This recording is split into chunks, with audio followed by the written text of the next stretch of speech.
marks in your statistics paper by following these simple tricks. So first tip, write all the necessary steps in your sums.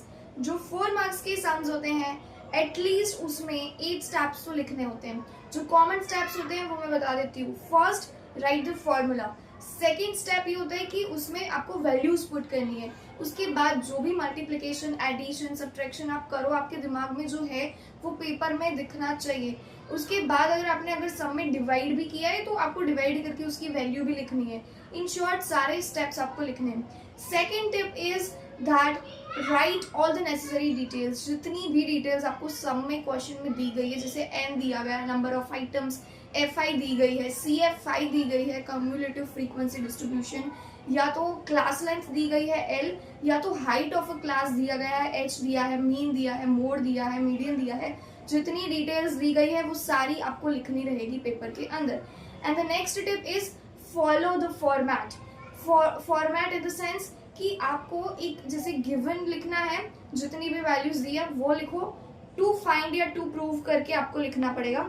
And then right solution करके जितनी भी चीज़ें आपके, क्योंकि इससे paper checker के दिमाग में क्लैरिटी आएगी, आपके इम्प्रेशन जो है वो बहुत अच्छी होगी कि you are understanding the sum and you are directly solving it.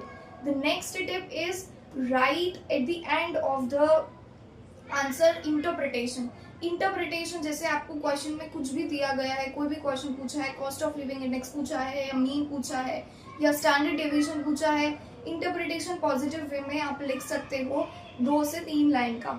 उसके बाद नेक्स्ट टिप इज सिंबल्स करना बहुत इंपॉर्टेंट है. जो भी आपको मेजर्स दिए गए हैं, आपका जो फाइनल आंसर आता है, तो फाइनल आंसर में आपको वो मेजर कर देना है. जैसे सेंटीमीटर हो गया, मिलीमीटर हो गया, केजी हो गया, डजन्स हो गया, पीसेस हो गया, ये सारी एब्सोल्यूट मेजर में आपको लगाने हैं सिंबल्स या मेजर्स. रिलेटिव मेजर में you don't have to put the symbols or signs. The next tip is कि एक्स्ट्रा क्वेश्चंस लिखना है, क्योंकि स्टेट्स का पेपर ऑलरेडी टाइम से पहले हमेशा कंप्लीट हो जाता है. तो स्टेट्स के पेपर में आपको एक एक्स्ट्रा क्वेश्चन लिख देना है, क्योंकि जिस क्वेश्चन का आंसर अगर अप्रॉक्स में आता है और आपको डाउट है या आपको क्वेरी है कि यार इसमें शायद 1-2 मार्क्स कट सकते हैं, तो आप एक्स्ट्रा उस सेक्शन में क्वेश्चन लिख दो. द नेक्स्ट टिप इज कि डोंट लीव एक्स्ट्रा मार्जिन्स, क्योंकि know how to use your paper.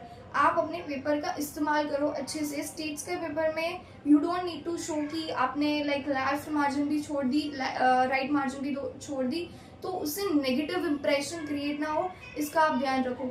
उसके बाद जो फॉर्मूलाज आपको दिए गए हैं, तो वो फॉर्मूलाज आप अच्छे से पढ़ो, ताकि आपको पता लगे कि जो क्वेश्चन में जो इन्फॉर्मेशन दी गई है आपको उसी का यूज करना है. जो एक्स्ट्रा इन्फॉर्मेशन काफी बार देते हैं उसका आपको यूज करने की कोई जरूरत नहीं है, क्योंकि आपके दिमाग में क्लैरिटी होनी चाहिए कि मुझे ये वैल्यूज चाहिए और दूसरी वैल्यूज को आपको इग्नोर कर देना है.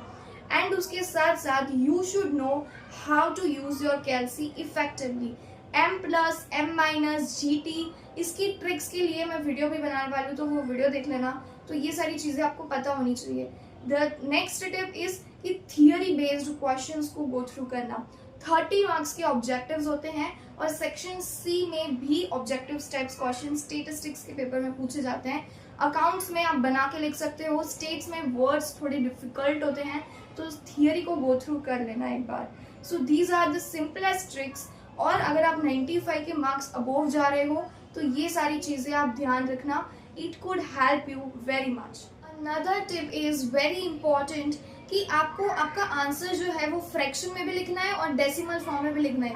जैसे 1/2 है, उसको पता है कि 0.5 में आप लिख सकते हो, लेकिन जो बड़े नंबर्स हैं, बड़े डिजिट्स हैं, तो उसको भी आपको एंड टू एंड तक सॉल्व करना है. उसको कट करके आपका फाइनल आंसर लिखना है. जैसे प्रोबेबिलिटी वाले चैप्टर्स में ऐसा बहुत होता है, क्योंकि चेकर को जो आंसर शीट दी होती है तो उसमें एक ही आंसर मतलब होता है, और अभी they don't know if might, तो आपके मार्क्स कट हो सकते हैं उसमें. तो डेसिमल में भी आंसर लिखो और फ्रैक्शन में भी लिखो, और एंड से एंड तक जितना आपको आंसर कट हो सकता है तो उसको कट करके वैल्यू लिख सकते हो.